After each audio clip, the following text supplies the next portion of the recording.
is, but we'll just give a dog a scratch and see if it's working. There it goes. All right. Here we go, monkey. You ready? Oh, give me some bombastic side-eye, huh? Bombastic side-eye. Okay, hi everybody. Welcome. It's Thursday, and the short successfully hammered everything down to below max pain. So, just in time for my brokerage account to finally clear my deposit. Got to miss everything on that one. Cool. Well, I did, because it was below max pain, I did actually buy a whole bunch of 0-day expirations for tomorrow at the money, just because it's got to get above 30 to make the options writers happy. And at some point tomorrow, it will. And so theoretically, I should be able to double what I have. So I did that, and let's see if that happens. Very curious to see what type of options buying happens tomorrow, because they may have successfully hammered down the frenzy and the fury, because there was a lot at 35, 36 through 40 that maybe people have already started rolling over. I'm not quite sure, but be curious to see. The bot networks were out in force telling everyone to sell GME today, out on Twitter and other platforms. Like Bitcoin King, who's like early in the week, he's like, I'm doing nothing but buying, GME, and then he's like, I sold all my GME. Dude, no-name companies that are making purchases of crypto are seeing their stock go up 400%. GameStop makes a huge purchase, to the point where they're like, the 6th largest corporate owner of Bitcoin, and their stock goes down 20%. It's silly. So here we are, wondering what's going to happen next. Are we going to see a big purchase from Roaring Kitty or someone else buying a whole bunch of in the monies? Implied volatility is way down, so all of a sudden these options are half the price they were last week.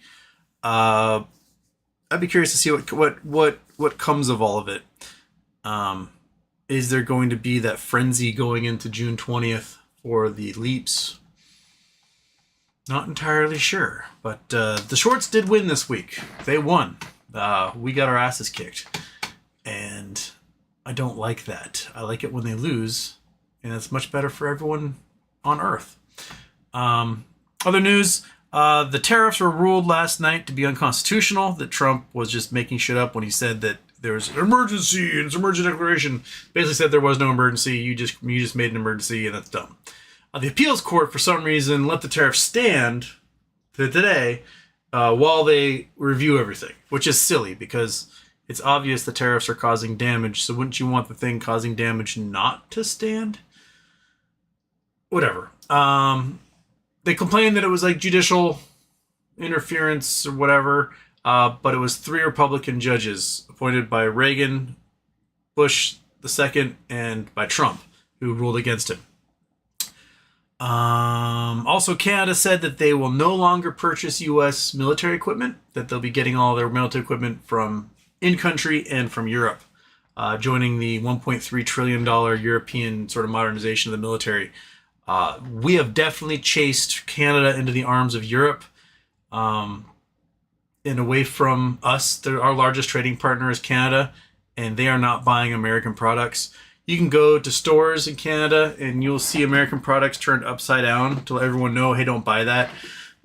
Their fruits and vegetables are not coming from the U.S. anymore. They're coming from other nations. And then the Canadians are discovering actually that those fruits and vegetables are actually cheaper and better. So they're like, well, now we're never going to go back to buying U.S. produce. So we're just losing customers all over the place. Despite the fact that there was good news last night on tariffs, bond yields still went up. Why? Because I think as long as Trump is in power, the rest of the world wants nothing, absolutely nothing to do with U.S.-based anything. So they're not going to buy our debt. And so the only way to get people to buy our debt is to make it so appetizing with such a high interest rate, they go, fine, I'll take a 20% interest rate or whatever it's going to take to get them to buy that debt. And that means as a government, we start paying $1, $2, $3 trillion a year just in servicing the interest rates on this debt. So it does not help to pass a giant budget with huge tax cuts for gajillionaires, which creates massive deficits, which means you have to sell even more bonds when there's no one to buy those bonds.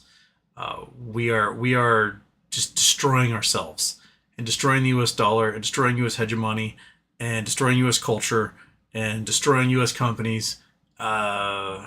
It's the biggest unforced error in economics, perhaps in history, going on right now. So, oops.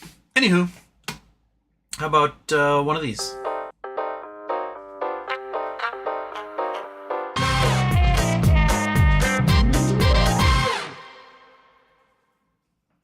Always gotta scratch the dog during a break.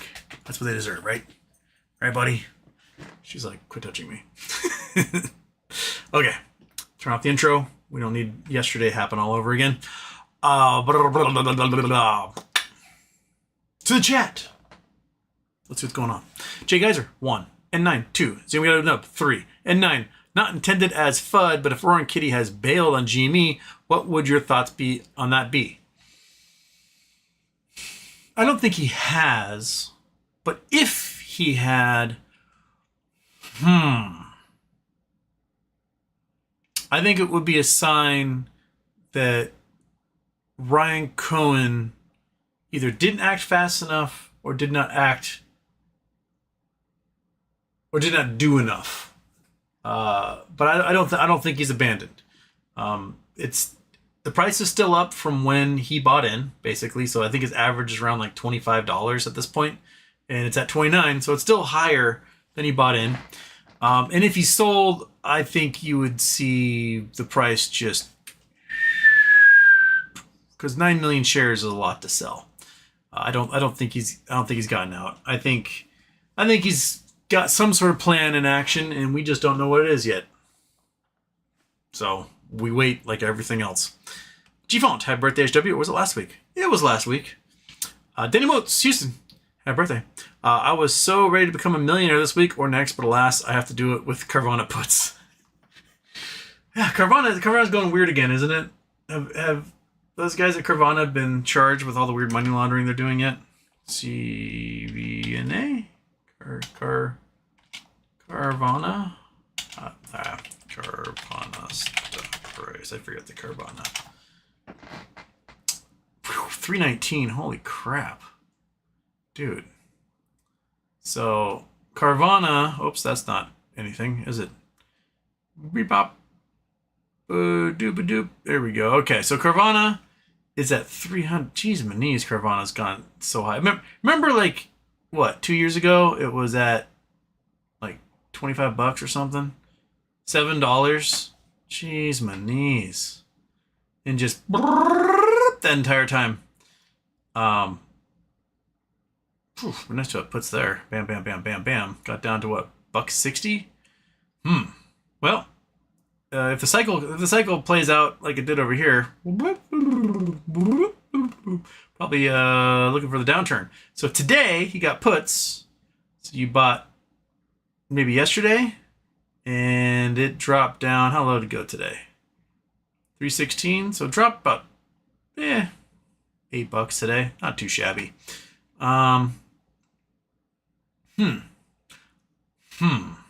Interesting.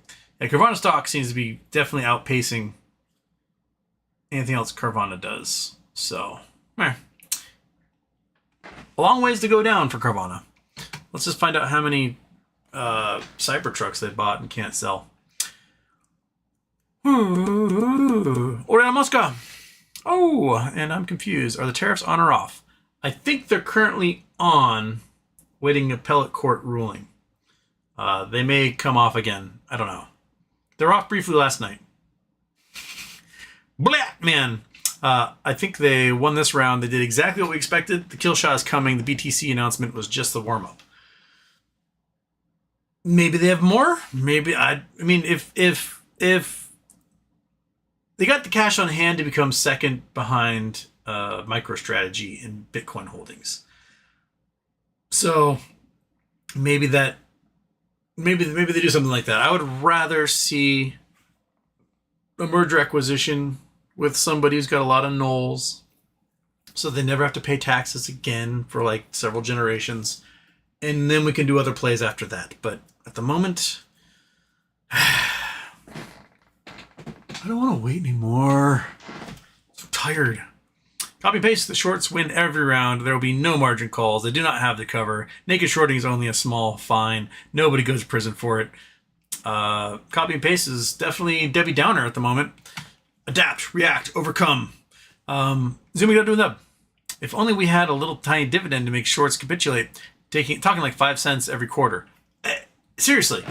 Like, if they had to pay out 20 cents a year on a billion shares, that's $25 million. It's something to go out there. So why not do that? Why not do that? Or you can do Bitcoin, do Satoshis, like 1,000 Satoshis to every person, forcing them to go out and buy Bitcoin, making your Bitcoin value go up even more. All the while, them having to just go on the market and get things. Or you could make your own crypto dividend of some kind. Just have to go into your network and do it. Whoa, sorry about that, buddy. Whoa. 'Tis the season. Eric burned 4 times in a row on GME options and 0 win. You plan and wish you could play good based on the fundamentals, but reality hits you. No matter how I wanted to play options, but I stick with my shares. Yeah, it happens. My saving grace is probably the ACH outage last week. I've been like, I'm way up, and then got murdered by the short sales yesterday. Yeah, it happens. Martin Coyle, what's another year when you're waiting to be a millionaire?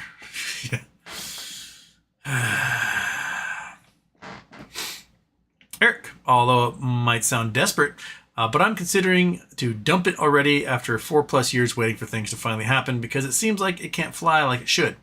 And they won't let it if it does. The company itself doesn't allow it like other times in May and June shorts.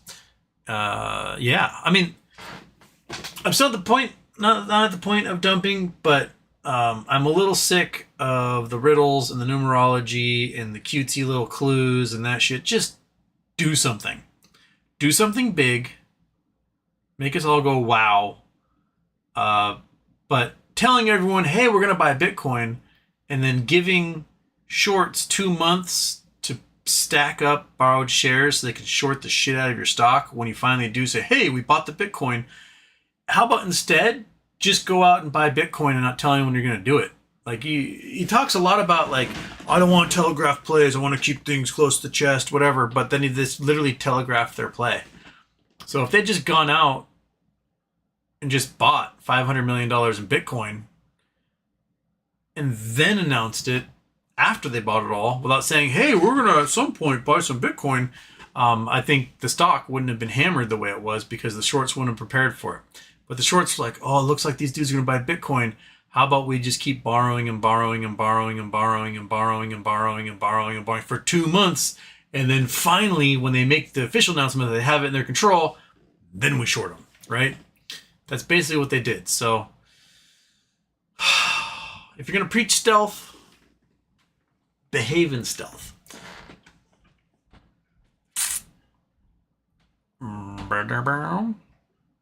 Copy paste is never going to be over. The U.S. government is not going to allow it to squeeze. They control the computers and allow trading. Possible. But things in the past have squoze.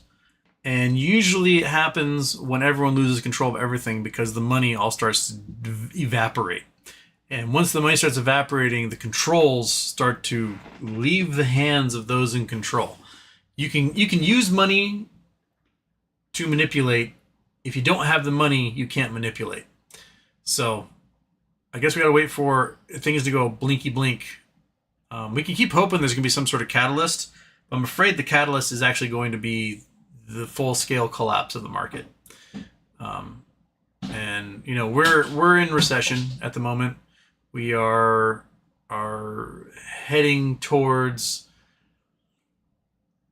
probably full-scale economic collapse with no hope of recovery while this dude is in office, because recovery requires the brand of the U.S. to be good, and the brand is tainted, and no one wants anything to do with us.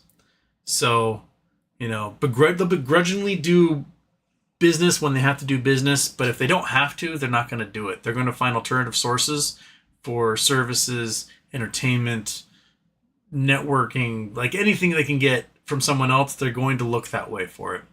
It's evidence in the ultra targeted brands like Tesla. Tesla can't sell a fucking car to save their lives overseas, let alone the US. And that is quintessential what the American brand is today, in that Trump is toxic, the world hates him, half the country hates him, and people are going to boycott or avoid whenever possible. I mean, Target, which was the target for far-right people for so long, because they'd have like Pride t-shirts during June, and they're like, oh, it's evil, right? And the right would try to boycott, and they try to boycott, and it never worked, because they ended up going to Target anyway and getting, scrubbing bubbles in a pack of underwear or whatever. And it wasn't until Trump told Target, hey, you stop your DEI programs. Target was like, oh, yes, sir. And they stopped doing their DEI programs, and 15% of their customer base left and will never return. Target broke the trust thermocline with a significant portion of their base. And now Target's like, we're going to have perpetual losses forever. And then Target doubled down, and rather than being like, hey, we should bring our DEI policies back because diversity, equity, inclusion is actually a good thing, they decided to fire the women in their C-suites. So they like doubled down and like, well, fuck this. We're going to fire all these women now. You're dead, Target. You're going to be a shrinking brand forever, and Costco will take all of your customers from you. You don't be a dick. It's not that hard. Because the people who are dicks, there's not enough of them to make a dent in your sales. All the normal working people, the average American, they aren't consistently like, oh, I'm going to be as big of an asshole to everyone as I possibly can. Those folks, they're loud and they're a minority. And for some reason, we elected them into office. But it's just where if corporate America or corporations kowtow, bend the knee, do whatever to this administration, they're just not gonna win in the end, because people will find alternatives to that. And here we are, reaping what we sow, man. Julio throwing up some memberships there. The Lurker Fabrizio, Ghost Host, KCTV, Antonio Baez, and Fred Jones all got memberships. Fantastic. Fantabulous. Whoopty-boo. Did you guys see that Stephen Miller's wife left him for Elon Musk? So apparently Stephen Miller, the Pee Wee German, he had a plan. He was like, hey, honey, you're kind of hot lady. How about you seduce Elon for me, and we'll kind of have this like blackmail scheme, and I'll be able to control him when he comes to the White House. And she was like, sure thing, honey, let's do it. And now she's like left the White House and left him for Elon Musk. I mean, that woman's got the worst picker in the entire world. I mean, you're going from like one Nazi to another, so I guess, all's fair in war in this case. Yeah. So, I thought that was funny. He's going to become even more of a bitter incel, because there's no way that kid is his. Okay. Where else was I? I was Murph and Turf. Houston, I have never hated being poor so much. They're auctioning off possessions of David Lynch, my favorite director. Everything from books, furniture, filming equipment, cutlery, jewelry, props, his golf clubs. We have 19 days to mow us, and I will buy it all. All right. Noted. Brendan Wells, sup BBY, sup No Labs? I don't know. All I've been reading about is GameStop the last 24 hours. Jay Geyser, I'm beginning to suspect that all the players in the GME game are paying one of your subscribers to listen to your show. and write a 1-paragraph summary that they act in exact opposition to. Well, I mean, they listened to me last week and they bought a whole bunch of options in the money. Like, boom, triggered. And we were going to get that gamma squeeze, but dude, the shorts were so ready for that. I mean, they're noticing the patterns as much as we do. The difference is that they've got way more money than we do to do the manipulation. And so we got to eat away at that money, make their bonds worthless, I guess. So good job. That's happening. And the bottom of the stock market has to fall out again. And we'll have our negative beta will climb once more. Snort alert. Oi, Houston. Oi, snort alert. Jay Geyser maybe removes the most important due diligence they have. Hopefully RC will do the right thing and bring those Knowles back tomorrow and announce GME dividend. But that piece of shit Trump following sucker is probably too busy effing ostriches in Canada. Chris Taylor, very plausible reverse Houston hypothesis. Can you out the insider though? I wonder. Yeah, maybe they've gotten tagged with a lurker tag. Jay Geyser, I allege that he is because of bird flu. Wait, what? I allege that he is. Oh, talking about fucking ostriches. Okay. I allege that he is because of bird flu and it is 10 times worse. That Bezos and Musk combined should be moved on the list to just behind Benjamin N., Kenny G., Larry F., and Jamie Dimon. Houston said if it was him, something on set would change. Forget what? Something on set? What list? The wood chipper list? Oh, something on set would change. I don't know if you used the right word there. But yeah, bird flu's coming. We had another death from bird flu. There was a test done with I think ferrets or weasels the other day where they showed that it was transmitting via air back and forth between those. They have different anatomies than we do, but it just means the thing's adapting and it's changing and it's overcoming. So, but don't worry, we canceled the mRNA vaccine program that had bird strain flu in it. So, when we do get absolutely hammered with bird flu, there'll be nothing for us to do about it. So better hope you can escape into Canada and that they'll have one for you. Yeah. Oh, another kid died from measles, so that's cool. That we're going back to Middle Ages here. Monkey butt, dude. What's up, yo? You're fully vaccinated. You're happy. Code Red K. Anyone asking if RK bailed should be voted off the island? Hillary Reed. Happy birthday, HW. U.S. GDP shrank by 0.2%. Can't wait for Q2 to come in worse.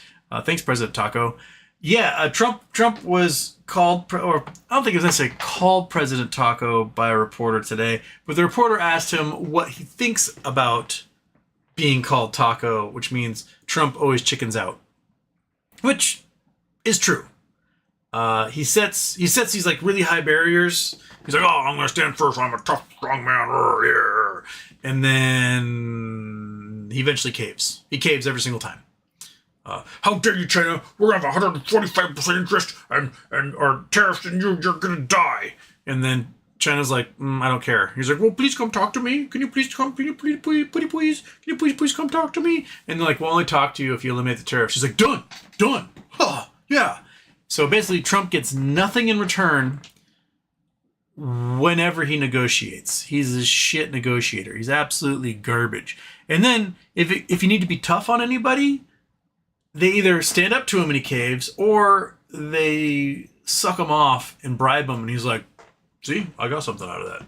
But that wasn't the stated goal. Your stated goal was to bring manufacturing back to the U.S., and you didn't. Matter of fact, manufacturing is leaving the United States because, automakers like Subaru and Nissan are like, well, if we're going to be paying tariffs for all these parts coming into the U.S. for us to assemble them here with our 40,000 employees, we may as well just assemble them in Japan where the supply chain is easier and cheaper, and then ship them over here and pay the tariff then. Right? Like, it's pretty straightforward. You destroyed everything with your dumb misunderstanding of what tariffs are. And then when companies are like, well, our costs are going up, so the costs are going up for our consumers. And Trump's like, how dare you pass that cost along to the consumers? Buddy, I thought China was going to pay for it. What are you talking about? Like, if the costs are going up for Walmart, why wouldn't they pass it on to the customers? Because China's not paying for it. So, what now? Your stated goals, none of them are happening because you have no clue what's going on. And you're just absolutely destroying this country. People are no longer applying to PhD programs in the US because there's no funding. All the grant money's gone. We don't have cancer research going on anymore. So, the number one country for cancer research in the world, no longer doing cancer research. We're not able to track diseases. We're not able to track the fucking weather. Like, if you don't have scientists, you don't have research and development. If you don't have research and development, you don't have competitive products. If you don't have competitive products, you can't compete on the world stage. So no one's going to buy your shit anyway. So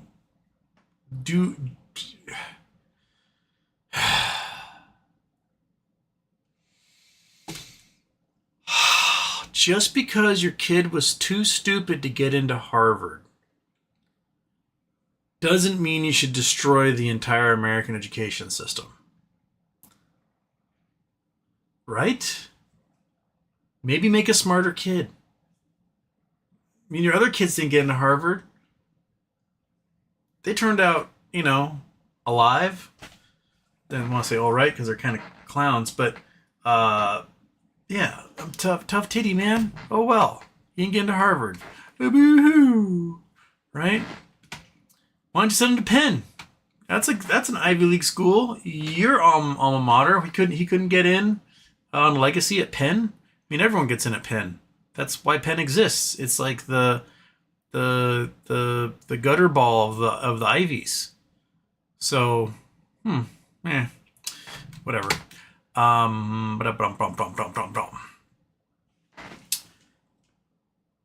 Oh shoot! Reset the chat. I can scroll up again. Where'd you go? How does the chat always get so long?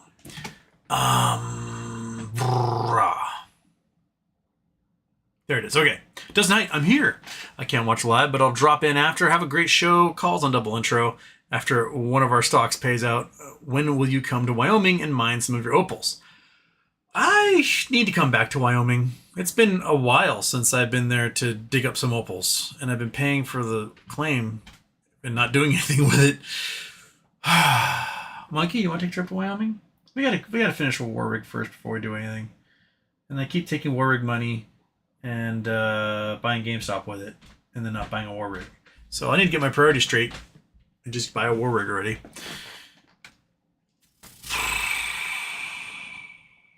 Girls Night, happy on birthday. Kelly Reed. Oh wait.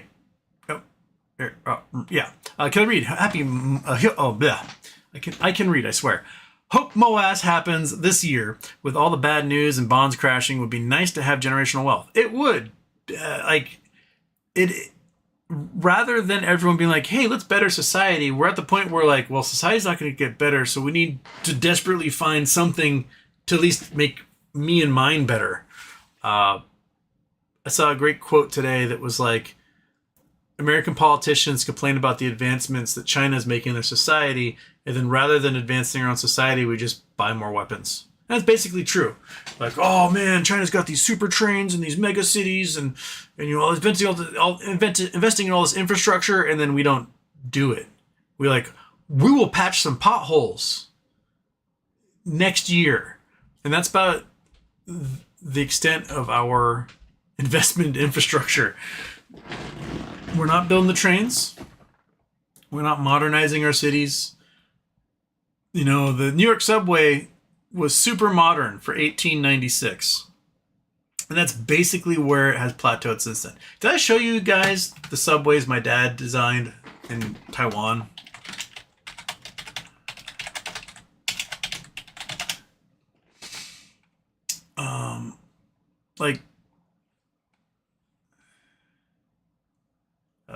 Subway stations.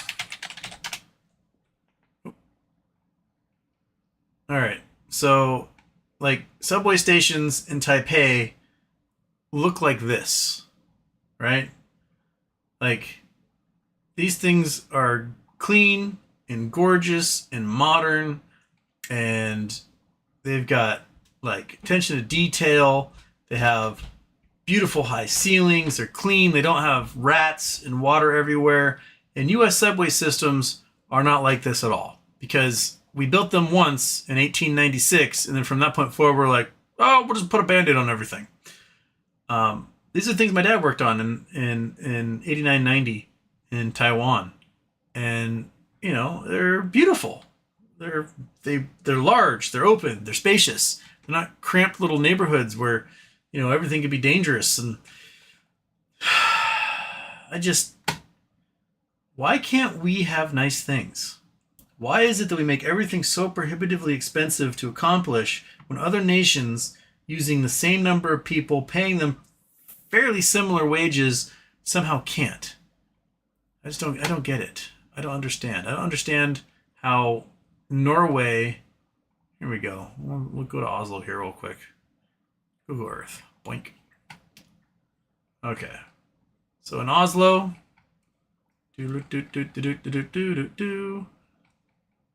in 2010, when I got to Oslo, there was a tunnel that got built. Let's see. Can I put roads on here? Where's roads? Roads. Bam. Okay. Doesn't really have the tunnel here, does it? Tunnel? Oh, this is the tunnel. Okay, so this guy. So this guy comes down, and a tunnel goes under the city, under the water, under the land, and pops out. It's, I don't know, a mile long, something like that. In 2010, this thing, which was 2 lanes, has also rail, lots of traffic, got open. And actually, it landed in Oslo the day it opened. So my friend's cousin who picked us up, he was really excited. He's like, I get to drive the tunnel. And so we drove the tunnel the day it opened. And it was $400 million to do this tunnel right here. That tunnel right there. Right? They had to dig under clay, dig under rock, did all sorts of put under a bay. It was gnarly. It was a gnarly tunnel to build and not easy. Okay, we go to Seattle, where we had a viaduct, and we replaced the viaduct with a tunnel. Bing. Okay. Get ourselves situated here. They were both started construction about the same time, right? So, this guy here, right? Oh, it's not really showing the tunnel much at the moment, but come down 99, and there's a spot where it dives underground, right there. And the tunnel goes across the city, about the same distance, and pops out right over here. So that's where it is. So it goes underground here. You can kind of see it outlined a little bit, and then pops out right there. This tunnel, similar material, less bedrock, but clayish material, about the same distance, about the same size. This tunnel took like 12 years to build, went billions of dollars over budget, ended up costing like $4 billion. So it was like 10 times the cost of the similar tunnel in Oslo. Why? Because the tunnel in Oslo was built by a national construction company who they don't care about profit. Their job is like, that cost, build this thing, that's what we're going to do. Whereas everything with the tunnel in Seattle was lowest bid, maximum profit. And then they had contracts written where if there's cost overruns, just going to pay us more anyway. So it didn't really matter what you bid. You could bid as low as possible, but if there's cost overruns, well, they're just going to pay you. And so you make as many cost overruns as you can. You fuck up, you mess up, you mismap things. You know, someone didn't map like a steel well pipe. Oh yeah, well, some interns saw it. Said, hey, there's a steel well pipe here. No one paid attention, and so they took the boring machine, all wrapped around the boring machine with that steel well pipe, and like shut down everything for like 2 years and cost billions of dollars. You take the train ride from, like, I'll go back to Oslo because why not? Take the train ride from Oslo to Bergen. So you're go from the main city here, cuts across everything, and you pop out on the other side over here. So you take this train, and the train's beautiful. And it goes up through the glaciers and everything. But between Oslo and Bergen, there's something like 200 or 300 tunnels. Hundreds and hundreds and hundreds of tunnels. Currently, in California, go back around, pop down here in California, there's a big old chunk of Highway 1 south of San Francisco towards Big Sur that is cut off from a landslide. There's another chunk that got cut off from between, I think it was like Half Moon Bay, somewhere up here, got cut off, and they started digging a tunnel. And they said the tunnel's taking a long time because they can't find anyone who knows how to dig a tunnel. And so it was getting really expensive. Why not just hire the Norwegians to do it for you? Or the Swiss? They build tunnels. The Swiss build like a 30-mile long train tunnel that has like connecting corridors. There's a tunnel just outside Oslo that's a spiral up inside of a mountain and you pop out at the top. Like, why are we so willingly bad at this? Why don't we have the ability to dig tunnels? Why don't we have the ability to do fucking anything? I don't understand why we're so bad at this. We just make it so expensive. So then we're like, well, we can't do it. It's too expensive. It's just so dumb.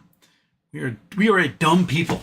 We're a dumb, stupid people who can't have nice things because we're scared of ever spending anything. And when we wait, it takes too long. I mean, okay. My town, right? I'll just give you an example of just how stupid Americans are. All right, so right by the ferry terminal, this is the ferry terminal right here. This building right here is the old Bainbridge Police Department. It's still labeled as Bainbridge Island Police Department. This is an old fire station built back in the 1930s. Unreinforced cinder block. Basically, cinder block with some mortar stacked on top of each other in a place that gets giant earthquakes. So our emergency department was in an unreinforced cinder block building. It was way too small and too antiquated and full of asbestos and everything. And in 2009, police department was like, hey, can we please float a bond and build a police department that won't collapse when the earth goes jiggle jiggle? And the city's like, okay, yeah, well, we'll put it for a vote. So we had the city hall. This building here was basically abandoned. It was an old a laundromat. And they're like, hey, we can buy this lot for this much money and for $9 million build a new police and court facility here. And in 2009, everyone's like, and like, remember, the economy had collapsed. Construction costs were the cheapest they will be for generations. And so for $9 million, they could build a police department and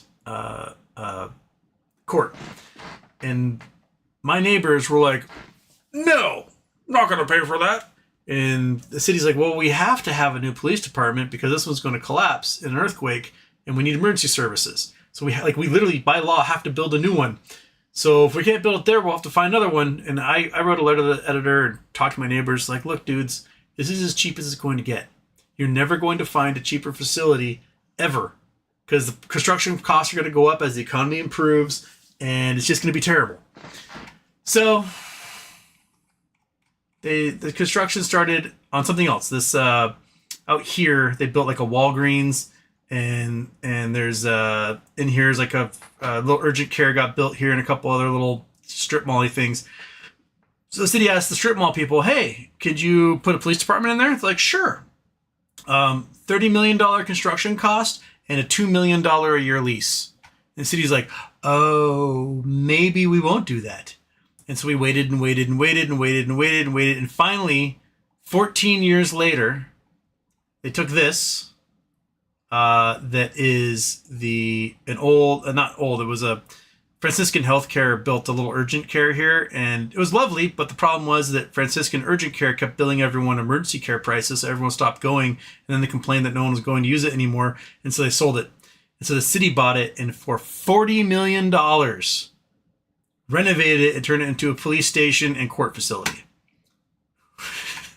Whereas if we just did it in 2009, it cost us $9 million. But instead, we're paying more than 4 times as much for a facility because we just didn't pull the trigger. This is the story of America.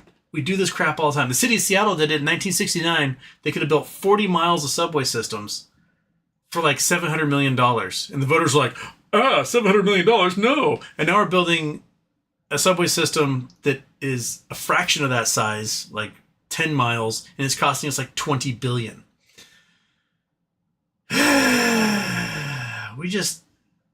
Other countries just get this shit done, and we just don't. I don't understand the mentality behind any of it. It makes no sense to me.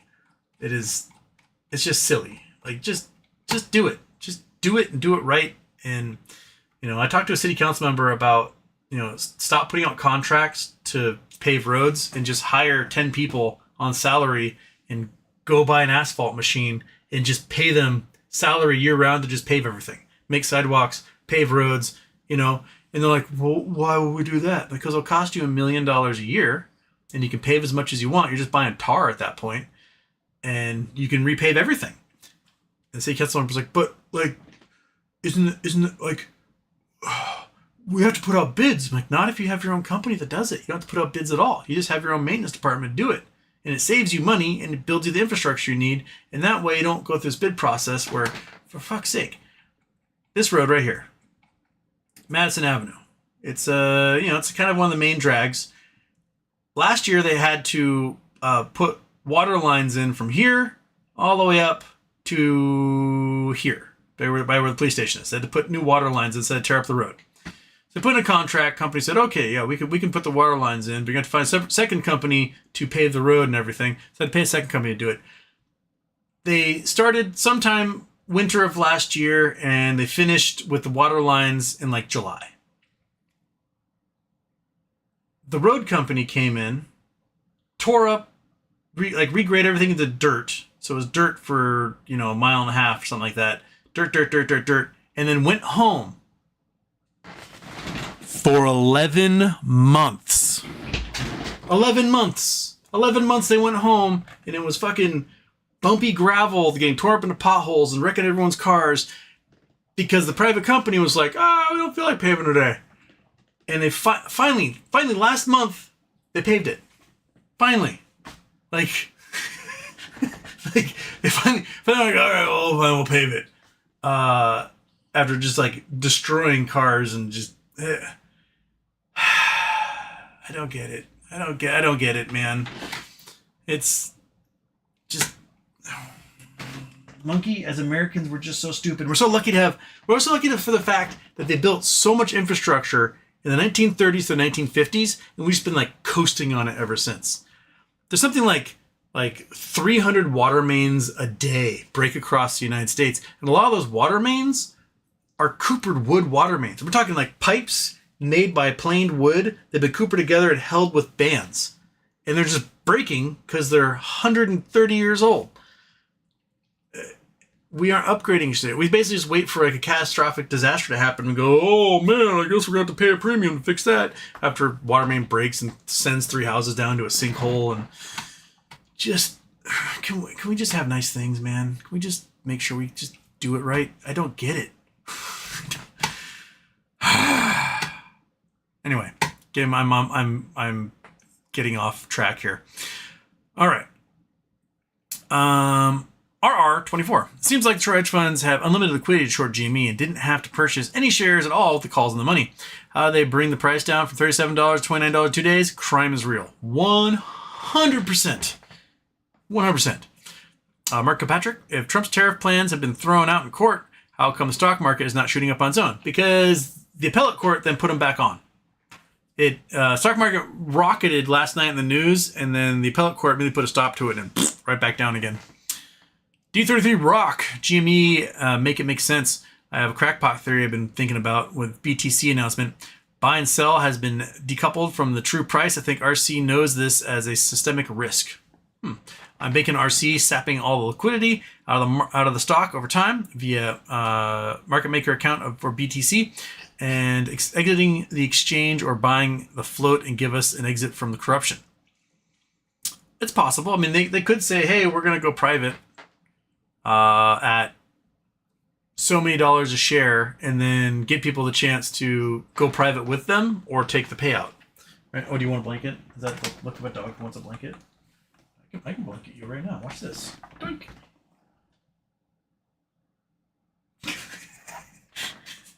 Yeah, there you go. There you go. Get comfy, buddy. Ah, there you go. That's it. That's it, dude. Okay. Mark Adams. Forget market talk this week. What this group needs here is RFK and Lindsey Graham argue over which Oreo is the best, mint or red velvet. I do say I like myself a mint velvet cookie. You can just put one right inside me and I smile like a peach. I'm all about telling people not to eat cookies, but then I squirrel them away and I spend all day eating any cookie I tell people not to eat because I have a worm from a whale and a bear having a war in my brain, and they both want calories, and because they're starving basically. There you go.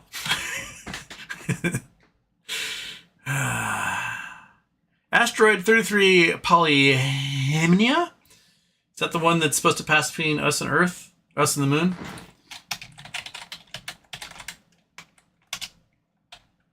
Polyhymnia is a main belt asteroid that was discovered by French astronomer Jean Charmac October 2054. Blah, blah, blah, blah, blah. No, it is not. It's an asteroid belt one. High density, therefore extraordinary materials, much denser than osmium, tungsten, gold, or uranium. This is make elements not on periodic table.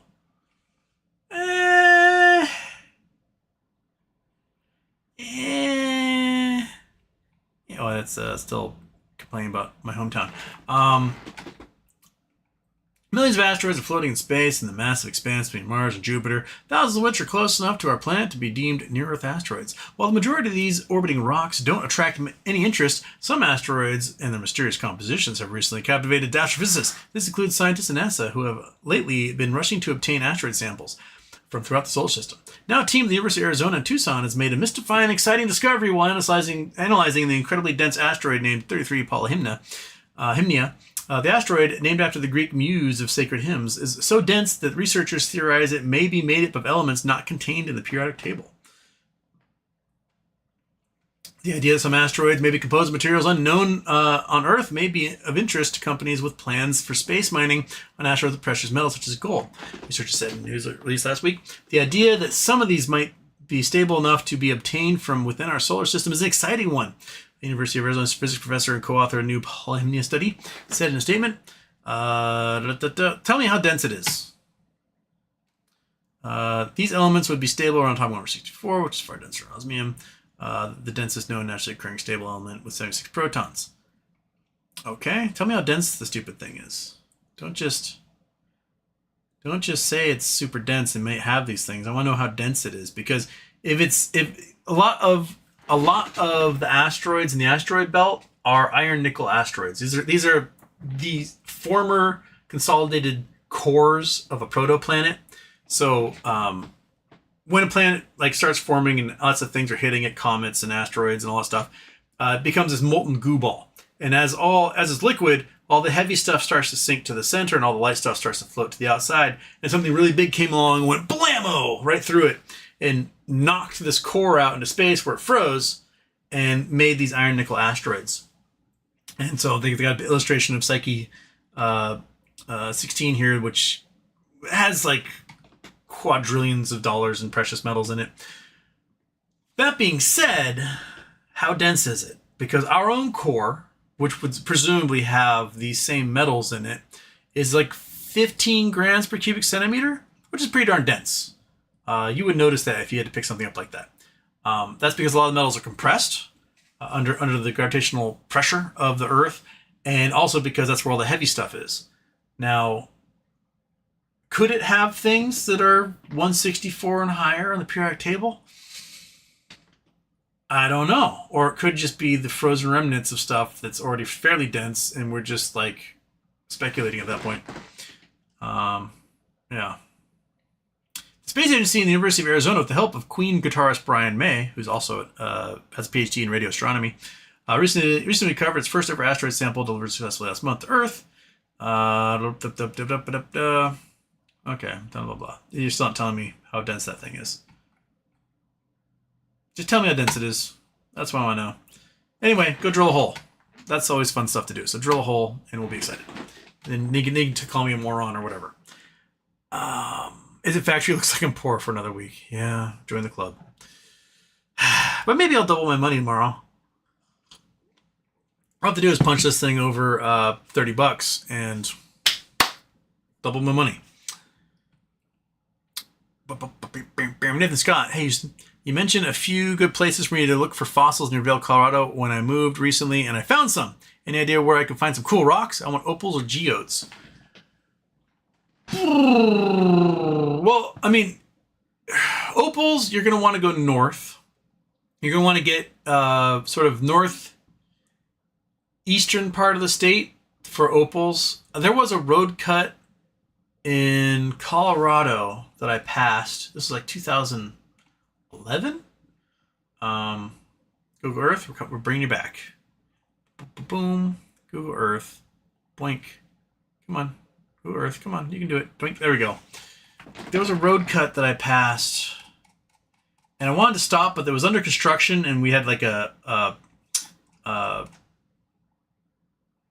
when you have to wait, and like the what they call it, the lead car comes and like takes you through the construction site. We had one of those, and it was somewhere up. Might have been 287. Might have been here. I think we came out of Laramie. Yeah, I think we came out of Laramie, and we're going towards Fort Collins. I think it was 287, and so there was a road cut somewhere along here. This chunk right here that looked like giant opal boulders, and I've never had a chance to come back.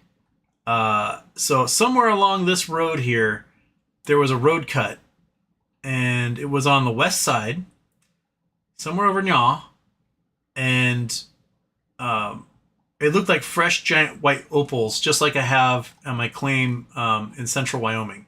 Because when Yellowstone goes puny pop and does big eruptions, this area here is all what gets dumped on with ash. So if there's any standing lakes from, millions of years ago, these things get buried and with that really silica-rich fine ash, and it starts to combine with the water and then fossilize things.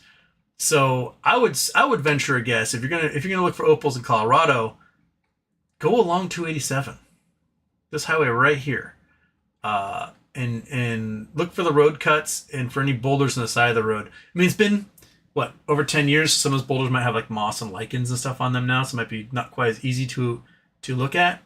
But my compatriots were with me, and I was like, "Oh my gosh, those might be giant opals!" As we drove through, we couldn't stop because that lead car was there. Geodes, I'm not quite so certain on geodes. Do I have I don't have a Gem Trails of Colorado book. I have like every other western state. I should probably get one of Colorado. Utah, Wyoming, California, New Mexico. Yeah. Probably should get a Colorado one. Get a Gem Trails of Colorado book or Falcon Guides Colorado book. I know there's like really cool quartz crystals in and around like Pikes Peak. All sorts of cool stuff in there. There was a guy. So I've got in Red Feathers Lakes up here. Red Feathers Lakes up here. There was an old guy I talked to who wanted to take me out deeper into the range, and he said there's a really cool spot to get amethysts and stuff. And we were on a time constraint, and I couldn't go with him. His name was Sarge. So if you go to Red Feather Lakes and you find some big fat guy named Sarge, he'll take you to amethysts. So if he's still alive, he was pretty fat. And this was a while ago. Last time I was through there. But go to the Potbelly at Red Feathers Lakes. Here, teeny tiny little town here. Potbelly, where are you, Potbelly? Potbelly. Potbelly. Is that the Potbelly? The Potbelly. Red Feathers Lakes. There we go. That's what I want. Oh, it's over on this side. Okay. There we are. So go to the Potbelly, right there. Go to the Potbelly. Oh, look at that. They progressed and they got some panels on their roof. Excellent. That's like the only restaurant around. And Sarge will be there every single night, holding court, and he'll tell you where to find some amethysts and possibly geodes as well. So, you know, there you go. Looks like they paved that road. When did they do that? It wasn't paved last time I went through here. It was all dirt. Well, good for them. All right. Nice. Anywho, there you go. Okay. Seagill. The shorts have every advantage and still have to cheat to win. I nibbled at some options, but keep some powder dry on or about for on or about June 20th. Yeah, I mean, I've got some more I can throw into my account now that I have instant deposit finally back again. But the pissed off thing is that I'm limited to $1,000 a day instant deposit because I'm under some sort of like probation. Is that what we call it, Monkey? Probationary period because ACH went down and I got screwed over. I hate everything. Yeah. Nathan Scott ended up finding what I believe are some dino bones, and he take them to take time to DM you some pictures so you can tell me what they are. Where should I send pictures? You should be able to send me pictures via Twitter or Reddit. Either of those I can get pictures on. So send them to me there. If they're dino bones, well, heck, take them to wherever local university you have and find yourself a paleontologist. You might go, ooh, giddy, giddy, giddy. Because that's the fun stuff. That's stuff they care about. Fabrizio, plop, plop, fizz, fizz. Oh, what a refill it is. Just Miami, U.S. Treasury Secretary Basant says the trade talks with China have currently stalled. Duh. Like, if the courts are going to rule that the tariffs are illegal, China's not going to bother talking to you. Right? Like, China's like, oh, is it illegal? Then screw you. Calgear Bali, I broke a body part and can't afford to continue playing with the shorts. I feel like they've won the long game. It's happened to a lot of people so far. Brian Cohen really needs to kick these guys in the balls and make it count. KCDB, Houston, serious planetary question. Being an ice giant, it is hard to answer this question along with Neptune. If you were to land on it, would you... Wait. Being an ice giant, it is hard to answer this question along with Neptune. If you were to stand on it, would you sink through or how soft or hard is Uranus? Oh, okay. It's not an ice giant. It's a gas giant. There may be ice-like things beneath the surface, but for the most part, it is hydrogen, helium, ammonia, methane, water. So you would just, it's like a giant atmosphere. You just sink through it, just clouds upon clouds of noxious, poisonous, volatile gases, until eventually you got to a pressurized depth that'd be so great that you'd be packed it into basically the size of a thumbnail, and you'd find equilibrium somewhere in there as your constituent parts squirted out of you and became parts of the mistful cloud cover that is Uranus. So you can be one with Uranus if you really want to. Hansel Vanderlei, MMTLP, never paid. They're still at it. Yeah, I think the biggest mistake with MMTLP was that they didn't seriously sell the leases. They just sold. Everyone had gotten paid out like $50 a share. Done, right? But now oil prices are collapsing. ExxonMobil are laying people off. They're capping wells. The lands aren't worth shit anymore. You don't want to be drilling for oil as prices collapse because you got to frack for everything, and fracking's expensive. So yeah, they're just capping wells, hoping to drive up prices so that the companies can remain viable. But you know, here we are. Jobscob.